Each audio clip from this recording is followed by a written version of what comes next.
Hey, I just wanted to demo this knee sling that is made to attach to a walker, okay? If you've ever seen those knee scooters that people that have like something going on with their knee or their ankle, they put their knee on a scooter and then they just kind of go along. This is the same concept, but it's just going along with a walker, which is actually a pretty ingenious invention. I'm actually liking the way this concept. All right, so this is the concept. You've got this thick pad right here. Okay, this is what your knee rests on. It's got Velcro on the bottom. So right here on the side is your side straps with the clasp, and you're just gonna run those around. You can run them over top or run them through here, and then we just clip that down.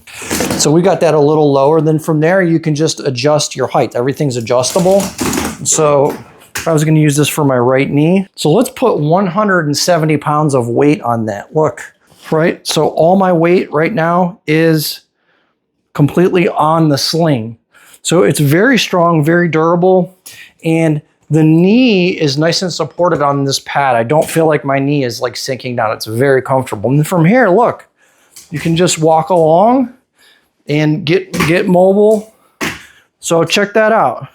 That's a pretty good design. I'm liking that, and I feel like I would be able to get around pretty easy and a lot better than having to be like on a mobile scooter, especially if I'm in my house. If I'm in my house and I want to go to the kitchen, I can get up and I can go to the kitchen and I don't have to worry about motoring a scooter through the house. So great design, highly functional, very durable. So if you need one of these knee slings for any reason and you have a walker, this would be the one to check out. Pick it up. That's my quick review. Thanks for watching.